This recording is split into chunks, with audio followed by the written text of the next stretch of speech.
Welcome welcome welcome. स्वागत है सभी का आज की वीडियो में, जहां पे आप सब जैसा जानते हैं एडमिशन सीजन ऑन हो चुका है, आईपीएम सीजन ऑन हो चुका है और उसी आईपीएम सीजन में बहुत सारे आईएम्स ने अपने एडमिशन खोल दिए, बहुत सारे नॉन आईएम्स ने भी अपने एडमिशन खोल दिए हैं। बट जो इस सभी का लीडर है, वो कॉलेज जो सबसे ऊपर आता है इस लीग में, आईआईएम इंदौर, उसने finally after a long wait अपने एडमिशंस, अपने एप्लीकेशंस फॉर 2025 इनटेक खोल दिए हैं। आज की वीडियो उसी के बारे में होने वाली है। After a long wait, after IIM Rohtak, Amritsar, सब ने ही, बोधगया, जम्मू, जिपमैट सब ओपन हो चुका था। वेट थी तो सिर्फ एक एग्जाम की, दैट वाज आईएम इंदौर का, आईपी मैट इंदौर। जो मेजॉरिटी बच्चा अगर सपना देखता है सबसे पहले जाने का, तो एडमिशन वहीं पे कोशिश करता है। तो आज हम उसी के बारे में बात करेंगे कि जो आपका एप्लीकेशन प्रोसीजर है वो क्या होने वाला है। स्टेप बाय स्टेप आपको पूरी फॉर्म फिलिंग दिखाऊंगा। सेकेंडली, जो आपका इस साल है, इस साल क्या क्या अपडेट्स आए हैं with regard to your admission procedure, your entrance test, your interview procedure, आपका एलिजिबिलिटी क्राइटेरिया में क्या चेंज है, everything about IPMAT 2025 will discuss in this particular video. तो हमारे साथ बने रहिए। The purpose is to simplify the entire application process of Indore. तो ये उनकी मेन वेबसाइट है जिसपे उन्होंने हर साल इसी पे अपनी डिटेल्स लॉन्च करते हैं, जहां पे उन्होंने आपको आईपी मैट जो 2025 होने वाला है उसकी डेट तो ऑलरेडी बहुत पहले अनाउंस कर दी थी, विच इज May 12, 2025। 12 मई को होने वाला था, बहुत टाइम से हमको पता था, ये इंफॉर्मेशन हमको दे रखी थी। इन्होंने अपने इस साल का पूरा जो एडमिशन प्रोसीजर होने वाला है 2025 से 2030 बैच का, वो रिलीज करा है। एक बार हम गो थ्रू कर लेते हैं कि क्या नए अपडेट्स हैं with regard to the eligibility criteria, forms, entrance test, everything. सबसे पहले एलिजिबिलिटी क्राइटेरिया, जहां पे बोला गया है candidate should have been born on or after August 1, 2005। यानी मैक्सिमम बच्चा 20 साल का हो सकता है, 20 ईयर्स से ज्यादा का नहीं हो सकता। वो ज्यादा से ज्यादा August 1, 2005 से पहले अगर बॉर्न है, he or she is not allowed to give the paper. 5 साल का रिलैक्सेशन है ऑब्वियसली SC ST PW वाले बच्चों के लिए। क्वालिफाइंग एग्जामिनेशन में उन्होंने कहा है कि आप क्लास 12 2023, 2024, 2025 जो भी है, इसी में से कोई पास आउट होने चाहिए। It is important update. यानी जो बच्चा इस साल बोर्ड्स देने वाला है, जिसने इससे पहले दिया था 2024 या उससे पहले 2023, that's the maximum limit allowed. ऐसा नहीं है कि आप 3-3 साल का ड्रॉप लेके बैठे हैं तो भी इंदौर दे पाएंगे, दैट्स नॉट पॉसिबल। आप इस साल बोर्ड्स दें या लास्ट ईयर दिया है या उससे पहले दिया है 2023 तक, you are allowed to give IPMAT 2025। Class 10th भी आप पास होने चाहिए, दैट्स इट। कोई इन्होंने मिनिमम परसेंटेज नहीं कही है कि क्लास 10th में इतने आने चाहिए, क्लास 12th में इतने आने चाहिए। The only criteria is pass होने चाहिए। आप पास होने चाहिए बस क्लास 10th 12th में, दैट्स इट। ठीक है, ये इनका एलिजिबिलिटी क्राइटेरिया है मेन। जो एप्लीकेशन फॉर्म है वो बता दिए गए हैं Feb 14, यानी आज से लेके March 27 तक खुले हैं। Zip IPMAT is the first channel that is bringing this information to you, तो प्लीज बहुत ध्यान से सुन लेना। Feb 14 से March 27 तक आपके फॉर्म्स खुले हैं, करीबन करीबन 1.5 मंथ्स मान सकते हैं, आपके फॉर्म्स खुले हैं March 27 तक। मोर ओवर आपका जो सिलेक्शन का प्रोसीजर है इस साल भी सेम है, कोई नई इंप्रूवमेंट नहीं है। आपका एप्टीट्यूड टेस्ट है, पर्सनल इंटरव्यू है, यही दो चीजें पहले भी होती थी, इस साल भी यही होंगी, इनके बेसिस पे एडमिशन होगा। आपका जो एंट्रेंस टेस्ट है, for all those who know very good, for all those who do not know, 3 section आते हैं हर साल, अभी भी वो बरकरार रखे गए हैं लास्ट ईयर की तरह। Quantitative aptitude MCQ, quantitative aptitude short answer और वर्बल एबिलिटी MCQ सेक्शन, तीनों के लिए आपको 40 मिनट्स दिए जाते हैं। सर इसमें नंबर ऑफ क्वेश्चंस नहीं लिखे हैं, बट मैं आपको बता देता हूं, वो कोई दिक्कत की बात नहीं है। जो शॉर्ट आंसर होता है इट हैज 15 क्वेश्चंस, जो MCQ सेक्शन होता है क्वांट्स का, इट हैज 30 क्वेश्चंस, एंड जो आपका वर्बल एबिलिटी है इट हैज टोटल 45 क्वेश्चंस। तो ये आपकी वेटेज होती है नंबर ऑफ क्वेश्चंस की। मार्किंग स्कीम भी सेम रखी गई है, +4 for correct, -1 for your negative answer, it remains the same. Candidates must answer the sections in a pre-specified order and this order will remain the same for all candidates. हर साल होता है, इस साल भी आईपी मैट अपना जो sectional limit लगा के चलता है वो बरकरार रहेगा। मतलब ऐसा नहीं है कि मेरा मन कर रहा है मैं पहले इंग्लिश वर्बल पहले कर लूं, फिर शॉर्ट आंसर कर लूं, फिर एमसीक्यू कर लूं। It does not work like that way. अगर इंदौर कहते हैं कि पहले शॉर्ट आंसर है क्वांट्स का, फिर क्वांट्स का एमसीक्यू, फिर वर्बल एबिलिटी का एमसीक्यू, तो वही ऑर्डर फॉलो करना पड़ेगा सबको। आप अपने हिसाब से सेक्शन में मूव नहीं कर सकते। ये इनके हर साल की लिमिट होती है, इस साल भी आएगा, सो इट्स अ गिवन। जो आपका एटीएस है, एप्टीट्यूड टेस्ट स्कोर है, वो कैसे निकाला जाता है, again that information remains the same.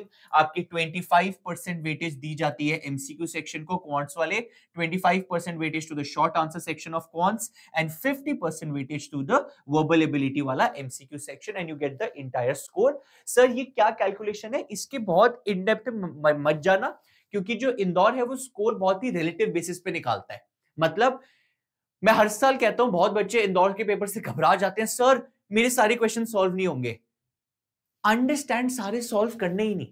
The whole idea of the Indore paper it is, यार अगर हर बच्चा ही 15 में से 5 क्वेश्चन कर पा रहा है, तो आप 6 क्वेश्चन करके राजा बन गए यार। 15 में से 15 करने भी क्यों है? आप देखो ना, इनका स्कोर निकालने का तरीका भी यही होता है, candidate score minus minimum score. जो उस सेक्शन में कैंडिडेट का स्कोर है माइनस द मिनिमम स्कोर, जो सबसे कम स्कोर आया है पूरा from the entire pool of students who give the paper, उस सेक्शन में सबसे कम स्कोर क्या है, तो वो आपका रिलेटिवली स्कोर निकालते हैं, जिसके हिसाब से कट ऑफ निकलती है एंड एवरीथिंग। बट आपको इसके बहुत गहराई में जाने की जरूरत नहीं है। जो आपका कॉम्पोजिट स्कोर है, सर कॉम्पोजिट स्कोर क्या, अंडरस्टैंड, आपका एडमिशन एप्टीट्यूड टेस्ट के स्कोर के बेसिस पे नहीं होता। There is a composite score that is calculated, जिसमें 65% वेटेज एप्टीट्यूड टेस्ट की होती है जो आईपी मैट पेपर होता है, और 35% वेटेज आपके इंटरव्यू की होती है, and you get a complete marks out of 100। Sir इसमें अनलाइक आईपी मैट रोहतक, आपके पास्ट ईयर जो स्कोर है 10th का परसेंटेज, 12th का परसेंटेज, उससे फर्क नहीं पड़ता, कोई फर्क नहीं पड़ता। आपके 10th 12th में कुछ भी आइए, there is no weightage. Rohtak देता है, इंदौर कोई वेटेज नहीं देता, आप बस पास होने चाहिए, that's it to be eligible. बाकी फर्क नहीं पड़ता, आप 60% और 70 80 90, नो वेटेज। ठीक है, तो ये आपका इस तरीके से कुछ कॉम्पोजिट स्कोर निकलता है। रिमेनिंग रिजर्वेशंस रिलेटेड डिटेल्स है, you can go through that if you want.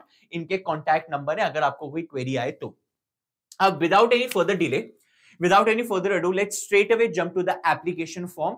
Application form आज खुलने वाली है। अभी जिस टाइम मैं ये वीडियो बना रहा हूं, इनकी एप्लीकेशन फॉर्म जो है उसका ये जो लिंक है, ये वेबसाइट पे कंप्यूटर पे पीसी पे काम नहीं कर रहा है। शायद थोड़ी देर तक, शाम तक मैक्सिमम काम कर जाएगा, थोड़ी 1-2 घंटे में काम करने लग जाएगा। सर फिर आप फॉर्म कैसे भरवाओगे? ये लिंक लैपटॉप पे, कंप्यूटर पे काम नहीं कर रहा है, बट मोबाइल फोन पे काम कर रहा था, तो हमने वहीं से लिंक ले लिया है। आप घबराओ मत, आपको लिंक ना मिले हम डिस्क्रिप्शन में डाल देंगे, straight away go ahead and fill the form. अगर कोई दिक्कत आए, ठीक है, तो आप चिंता मत करना, बट मैं कहूंगा अभी बहुत जल्दबाजी मत करना फॉर्म भरने की।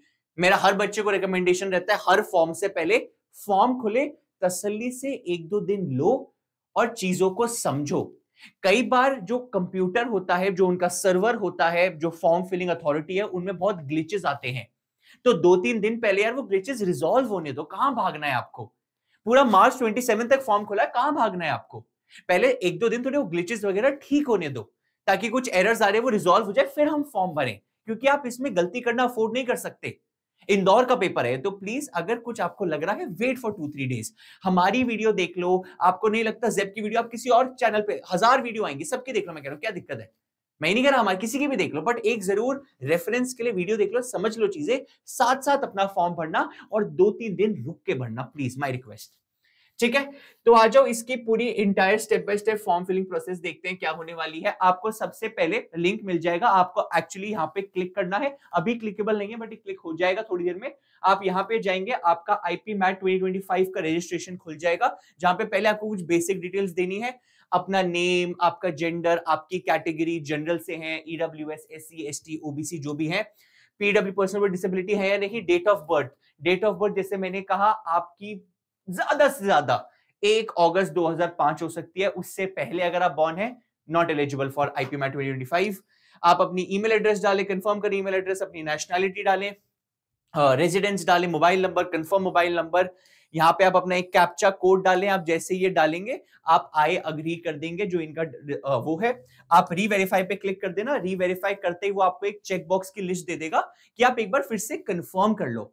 आप एक एक हर एक बॉक्स को टिक करो, क्या आपने नाम सही दिया है, आपका जेंडर सही है, कैटेगरी सही है, पीडब्ल्यूडी आपने सही मेंशन करा है, date of birth, email, nationality, ये आपको सारे चेक बॉक्स एक बार टिक करने हैं। और प्लीज ध्यान से ये सारी इंफॉर्मेशन चेक करना, because beyond this point you can not change it. So please make sure आपने सब कुछ बहुत ध्यान से भरा हो। जैसे ही आप टिक कर देंगे, आप सबमिट कर देना। The moment you click on submit, आपकी जो रजिस्ट्रेशन है on the IPMAT portal हो जाएगी। आपको आपकी ईमेल पे और मोबाइल नंबर पे आपका जो एक ना रजिस्ट्रेशन नंबर है, वो रजिस्ट्रेशन एप्लीकेशन नंबर मिल जाएगा और आपको आपका पासवर्ड मिल जाएगा। प्लीज जल्दबाजी नहीं, ईमेल आने में, एसएमएस आने में 2-3 मिनट का, 5 मिनट का डिले आएगा। तसल्ली, थोड़ा सा धीरे चलता है पोर्टल, टेक्नोलॉजी है, तो आप प्लीज 5 मिनट रुक जाना। ऐसे नहीं सर मेरा मैसेज नहीं आया, एसएमएस आ जाएगा, ईमेल भी आ जाता है, 5-10 मिनट रुक के आता है कई बार। आप जैसे सबमिट क्लिक करेंगे, आपका अंदर ऑप्शन, आपका रजिस्ट्रेशन हो जाएगा और वो कहेगा fill the remaining application form, और आपकी बची हुई एप्लीकेशन फॉर्म कुछ ऐसा खुल जाएगा, जहां पे आपने जो डिटेल्स अभी तक नहीं, शुरू में आपने बेसिक डिटेल्स भर दी, अब आपको वो रिमेनिंग डिटेल्स मांगेगा। देखो ये जैसे मेरा एप्लीकेशन नंबर है, आप सबको एक एप्लीकेशन नंबर मिलेगा, ये बहुत जरूरी एप्लीकेशन नंबर है। क्यों जरूरी है समझिए। आईपी मैट इंदौर का पेपर सिर्फ इंदौर के एडमिशन के लिए काम नहीं आता। कम से कम 9 से 10 इंस्टीट्यूट हैं जो इंदौर के स्कोर के बेसिस पे एडमिशन लेते हैं। बीट आईएम अमृतसर हो गया, रांची हो गया, आईएम सिरमौर हो गया, नालसार हो गया, ये सारी यूनिवर्सिटीज में इंदौर का स्कोर चलता है। और वो जब उनका आप फॉर्म भरोगे, सर उनका फॉर्म अलग से भरना पड़ता है, यस, ये मत समझना इंदौर का फॉर्म भर दिया, उनके फॉर्म ही नहीं है, उनके फॉर्म होते हैं। और जब आप जैसे सपोज आप आईएम अमृतसर का फॉर्म भरोगे, तो आईएम अमृतसर के फॉर्म में आपको टॉप पे ना ये एप्लीकेशन नंबर मेंशन करना पड़ेगा, इंदौर का एप्लीकेशन नंबर। सिरमौर भी आपको, आईएम सिरमौर भी आपसे इंदौर का एप्लीकेशन नंबर मांगेगा। तो हर एक इंस्टीट्यूट जो इंदौर का स्कोर लेता है, रजिस्ट्रेशन अलग है और सब आपसे अलग अलग रजिस्ट्रेशन नंबर मांगेंगे, इंदौर वाला, क्योंकि वो वहीं से फिर आपका स्कोर निकाल लेते हैं। So it's a very important number. आप अपना फादर का नेम, मदर का नेम फिल करेंगे, क्योंकि ये पहले नहीं फिल करा था, ये सब आप ऑलरेडी फिल कर चुके थे, आप इसको छोड़ सकते हैं, कोई दिक्कत की बात नहीं है। आपसे आपका एड्रेस मांगा गया है, आप अपना पूरा एड्रेस डाल दीजिए। कंट्री ऑलरेडी फिल कर दी थी, स्टेट डालिए, विलेज डालिए, डिस्ट्रिक्ट डालिए, अपना पिन कोड डाल दीजिए और आगे बढ़िए। आप जैसे ये इंफॉर्मेशन भर देंगे, you will come to the section of upload documents. Documents upload क्या करने हैं, 2 डॉक्यूमेंट अपलोड करने हैं। आपको पासपोर्ट साइज फोटो सिग्नेचर, पहली चीज, और दूसरा अपना photo ID proof. Sir photo ID proof क्या हो सकता है, कुछ भी, अगर आपके पास आधार कार्ड है, that is the most simple photo ID proof. कोई भी आईडी प्रूफ हो जिसपे एक फोटोग्राफ हो, ठीक है, प्रेफरेबली आधार कार्ड भर देना, काफी आसान हो जाता है उससे। सर अगर हम लेट्स से ईडब्ल्यूएस या कोई कैटेगरी स्टूडेंट है, जनरल नहीं है, तो आपका यहाँ पे कैटेगरी का सर्टिफिकेट भी अपलोड होगा, प्लीज ध्यान रखना, ठीक है। तो scanned copy of passport photograph signature. Please एक चीज का ध्यान रखना, ये जो दोनों चीजें हैं इसमें गड़बड़ी मत करना। एक स्पेसिफिक फाइल साइज है जो आपको चाहिए। सर हमको समझ नहीं आ रहा पासपोर्ट साइज फोटो कैसी होनी चाहिए, सब कुछ कैसा होना चाहिए। इन्होंने ना यहाँ पे सैंपल गिवन है, click here to view sample format for photograph and signature upload. आप यहाँ पे क्लिक करके एक सैंपल भी खोल सकते हैं। इन्होंने बताया है कि कैसी सैंपल फोटोग्राफ होनी चाहिए।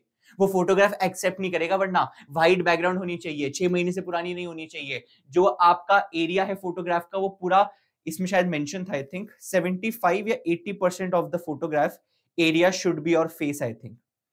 अगर मैं इसमें देखूं, देखिए, हाँ, facial area less than 50% of total. आपका इतनी छोटी फोटोग्राफ नहीं, बड़ी फोटोग्राफ होनी चाहिए, फेस काफी ज्यादा विजिबल होना चाहिए। तो ये सारा प्लीज, अगर आपको समझ ना आए कि कैसे फोटोग्राफ खींचनी है सर, तो आप यहाँ पे प्लीज जाके एक बार सैंपल देख लेना।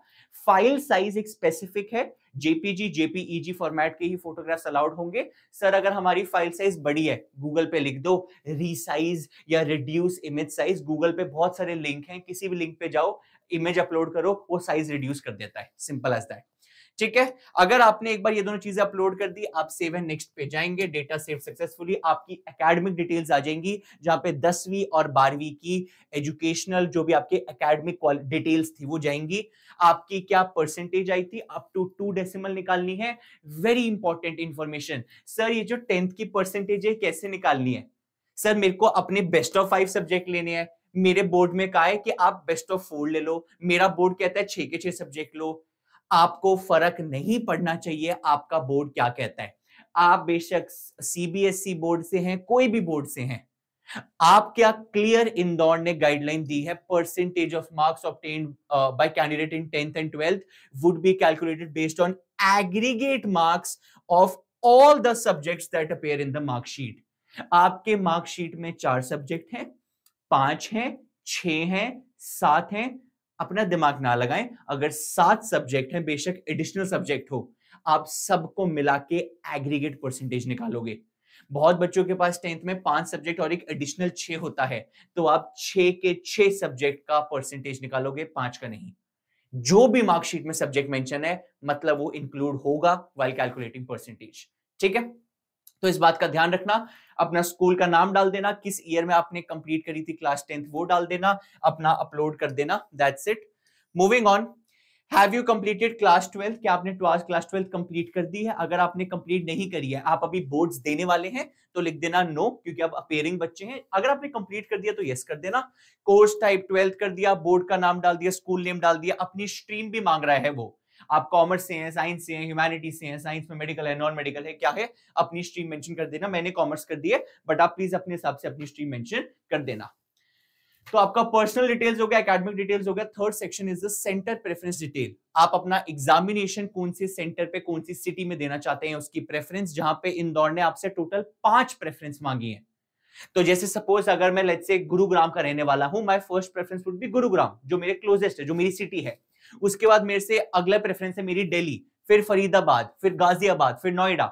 आप अपने हिसाब से देख लेना, जहां भी सिटी के आप रहने वाले हैं उससे सबसे क्लोजेस्ट जो है उसको 1 रखना, जो आपका क्लोजेस्ट है। तो 1 being the one that you want the most and 5 being the one जो आपको सबसे कम चाहिए। जनरली बच्चों को 1 या 2 प्रेफरेंस में से उनको मिल जाता है, तो घबराना मत।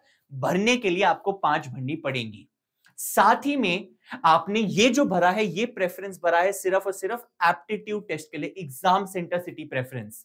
कल को अगर आपने आईपी मैट का कट ऑफ क्लियर कर दिया, अंडरस्टैंड आईपी मैट की ना सेक्शनल कट ऑफ होती है, जो तीनों सेक्शन है उसमें एक गिवन मार्क्स अगर आपके आ गए, then you are eligible to be selected in the pool of kids who will be going for the personal interview। और इंदौर अपना इंटरव्यू फिजिकल लेता है। कुछ इंस्टीट्यूट्स ऐसे भी हैं जो ऑनलाइन लेते हैं, गूगल मीट पे, जूम पे, बट इंदौर का इंटरव्यू फिजिकल होगा, 1-on-1 बैठ के। लास्ट ईयर भी फिजिकल हुआ था, 1-on-1 बैठ के आपको सेंटर पे जाना पड़ता है, इंटरव्यू होता है। इस साल भी सेम एक्सपेक्टेड है। क्यों एक्सपेक्टेड है? क्योंकि यहाँ पे उन्होंने पर्सनल इंटरव्यू सिटी प्रेफरेंस भी मांग ली। सर पर्सनल इंटरव्यू हर सिटी में होगा? नहीं। जैसे सपोज अगर मैं गुरुग्राम का रहने वाला हूं, तो मेरे पास तो preference city for interview Gurugram है ही नहीं, क्योंकि यार वो पॉसिबल नहीं है हर एक सिटी में जाके इंटरव्यू कंडक्ट कराना। और मेरे को ऐसा लगता है जिस बच्चे का एप्टीट्यूड टेस्ट निकल के इंटरव्यू के लिए सिलेक्ट हो गया, तो आई थिंक ओके भी होगा कि यार मैं एटलीस्ट कोई दूर भी जाना पड़े तो चले जाऊंगा, क्या बड़ी बात है। ऑब्वियसली मैं सिलेक्ट हो गया तो चले जाते हैं बच्चे। तो जैसे मैं गुरुग्राम का रहने वाला हूं, मेरे पास क्लोजेस्ट दिल्ली था, तो मैंने दिल्ली भर लिया, विच इज नॉट फार। और सेकंड प्रेफरेंस मैंने इंदौर डाल दी। आप और कुछ भी डाल सकते हैं जो भी आपको कन्वीनियंट लगे।